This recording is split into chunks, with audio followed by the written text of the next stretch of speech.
in politics. People don't truly understand parliamentary procedure. Yeah. The only way in this country anybody's agenda gets over is if he gets enough people to agree with him with the agenda. Mm-hmm. So it may be his idea, but some of those congressmen, those legislators, those House members and Senate members, they had to vote on it to pass. No one man in this country can get anything to happen. Well, we know that with so President Obama. Well, I'm just saying, no, well, even with that. Yeah. And you don't go, that's... Yeah, don't go there with him. Don't go there with me. Don't go.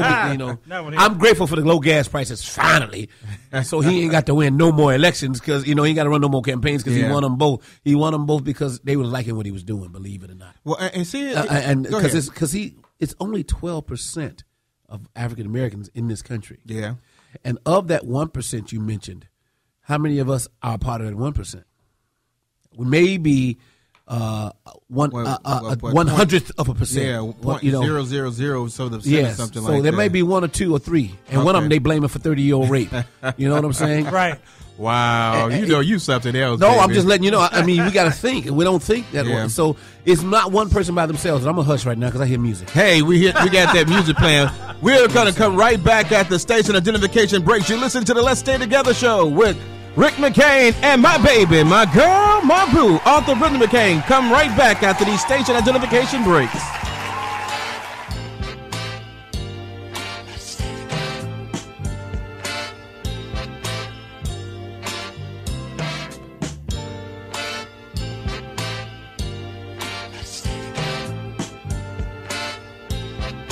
Hello, this is Leon Finney, your host of Another Perspective on UrbanBroadcastMedia.com. We are the voice of Black America. Join me and my guests every Saturday from 4 to 5 p.m. as we discuss the issues that impact Black America. Tune in to UBM Talk on UrbanBroadcastMedia.com, the simulcast on our affiliate station WBON 1690 AM. That's Another Perspective every Saturday from 4 to 5 p.m. And you can run and tell that. The Damon Williams Show. We went to our set up Arsenio. We were in the audience. Anytime you see a white woman with a clipboard, chances are that person's going to be on TV. They're going to put a little dab of whipped cream here and here and here. That heifer squeezed that whole damn can of whipped cream all over my face.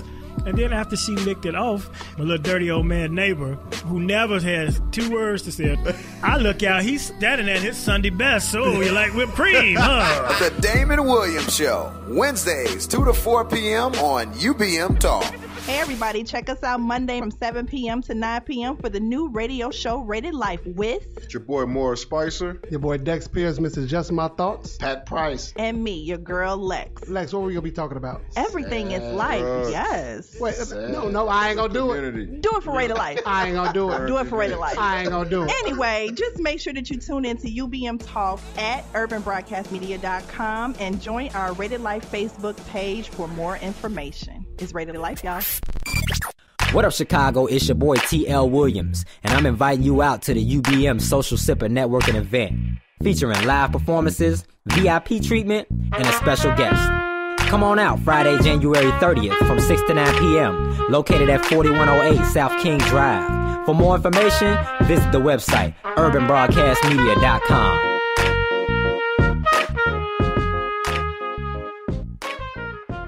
It's UBM Talk on UrbanBroadcastMedia.com. Call us at 312-754-4333 and get in on the conversation.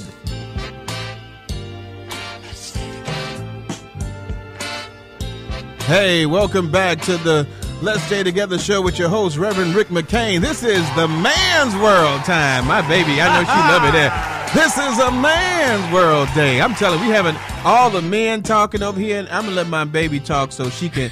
You can't cut the head, baby, because you cut the head, then you lose. The neck is gone. Yeah, the neck. No. The neck will still be attached to the body. So see, I'm attached to Christ. So if you cut me off, you cut off the Lord. Whoa. So watch out now. How do you say? Watch out there now. Go ahead, girl. I got your back, bro. I know you do, Trey. That's all right. That's just 2 backs in front of 1 head. That's all. It is a third woman in this room, and if we all tap the mics, they won't be able to say nothing. Go ahead, I can slide the mic right on over to your back now. Talk. Now, next week, we're about to get some finances in order. Our show is talking about free yourself from a financial fiasco. Learn how to manage your money. You know who you are. Yes, ladies. I'm sorry. No, it's not just lady. You know who you are, man, wearing those $300 pair of gym shoes that you can't afford. Got a Beamer parked outside in the parking lot of an apartment. Come on now. So y'all need to listen to this show. So don't take me there, baby. Looking for a great cause.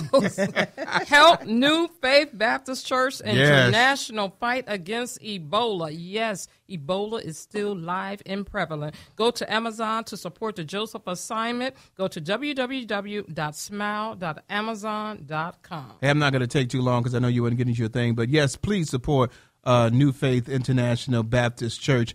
We definitely got to make sure that we can get rid of this Ebola, and they're doing an excellent job over there feeding the hungry and having supplies to help them out, medical supplies. It is an awesome church that is doing some awesome things with Pastor Felder and First Lady Alexis Felder. That's I'm giving her homage now, baby. Reverend Doctor Alexis Felder. That's an awesome. I'm pro women. That sister can preach and talk. I mean, when she talks, it's almost like angels are stopping to hear what she's saying. You used to say that about me. Well, no, baby. You let me say something. You in a different class. There is no woman in the class as you. So don't even drop. I ain't saying that. Hey, I got to make sure home is taken care of. There ain't nobody in this position you in, baby. Okay, then. Well, let me go on over here. So go ahead. Our next topic in regards to current situation, we're going to talk about homelessness in America. I almost was there. Almost was. But we gonna just shoot right on down to Wicker Park.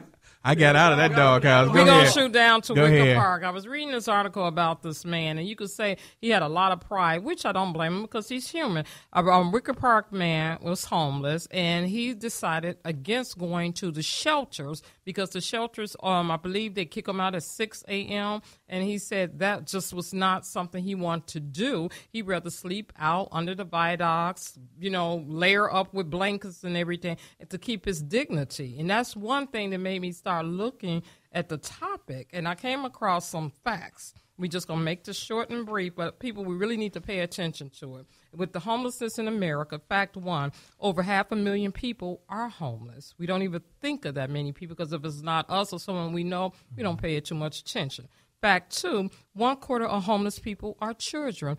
That saddens my heart because these children that's out there, runaways, strays, or just whatever the situation may be, they're children under 18. Fact three, tens of thousands of veterans, now that was a shocker, are homeless veterans. Now you thinking they're going to fight the war for our country and everything. They come back, they're homeless. Fact four, domestic violence is a leading cause of homelessness among American women. You would think that there's something set up, the shelters, the safe houses for the women. And some women, they refuse that, and there's some, they'll go to it. Now, fact five, many people are homeless because they cannot afford rent. Since the recession in 2008, that happened a lot. A lot of people has lost, and a lot of millionaires has lost a lot of things that they achieved because they was mishandling their funds, for one. Fact six, there are fewer places for poor people to rent than before. And I know, Tracy, you really could chime in on that. Yes, ma'am. Fact seven, in the last few years, millions have lost their homes. We've seen that on the news. It was devastating. Over 5 million homes have been foreclosed upon since 2008. Fact eight, the government does not help as much as you think. That'll go that 1% of wealth. So we know what that's all about. Fact nine, 1 in 5 homeless people suffers from untreated severe mental illness. And then fact 10, cities are increasingly making homelessness a crime. Now, I know we didn't see you go into a store and you got a homeless person out there peddling, begging or everything, and then the cops will come and they'll tell them, move off the premises, the company don't want you here. But there are so many things, people. I always say, you have to put yourself in their shoes. The situation is saddened, but there are ways that we could help the homelessness because all thinking like Wheezy, it could be you. You just one step of moving on up. There's something changed. You on a one paycheck thing. Hey, this is my time, baby. Hey, I'm just wondering, is there a question in here somewhere? I'm getting to. Let me do me. You do you. We ain't got that much time for you to do you. No, go ahead. You're going to do you off of my time. Ways to help the homeless. I want y'all to chime in on this. Don't be afraid. Okay. You can volunteer without your nose being stuck up like you don't want to be bothered with them. So we chiming in when?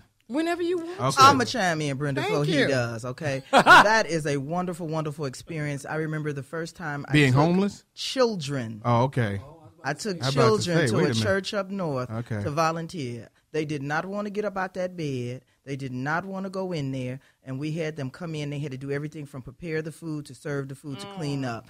And one of the things that stands out in my mind is they put each kid in a different station, and they put one of my kids on the door. And when those doors opened up, she saw children. Break your heart. It broke her heart because she said she had no idea children were homeless. Yeah. And that baby came in somebody's arms, and it just blew them away. And you guys know one of my kids has a disability with her limbs. Anyway, it's hard for her to lift things and carry things.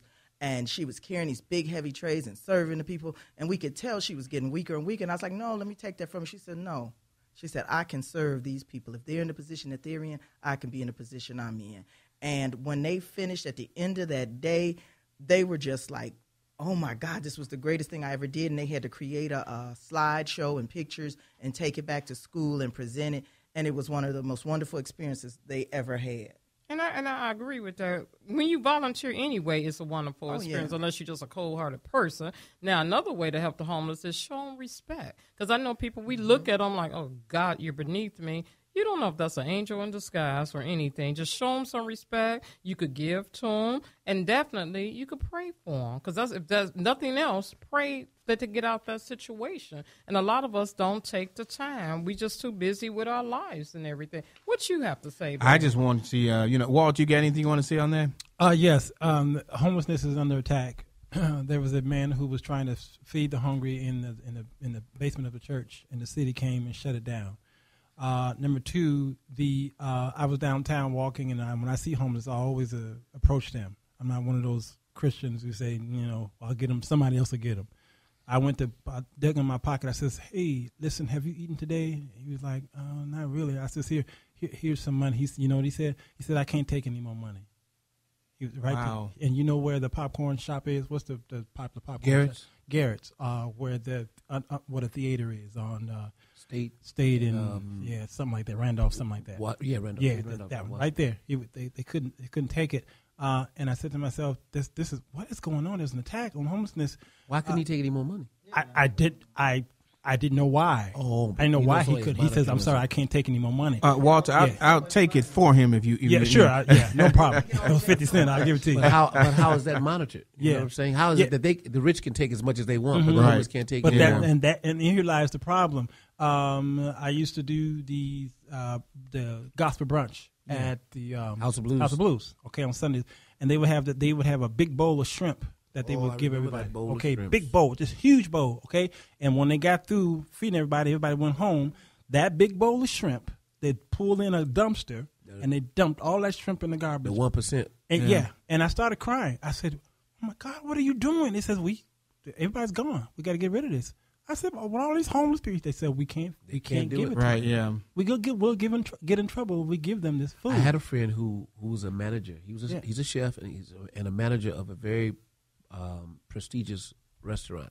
He said that they were told they couldn't legally give away the food to the homeless people. They said they would have to put it in a dumpster. Yeah. If the people dumpster dived, that's on them. That's on They could not give it to them. Yeah. Right. He said that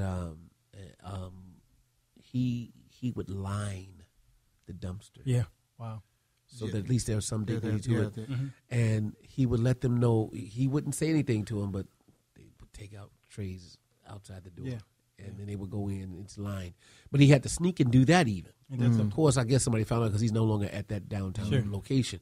He said, I asked why. He said, because one homeless person sued. Right.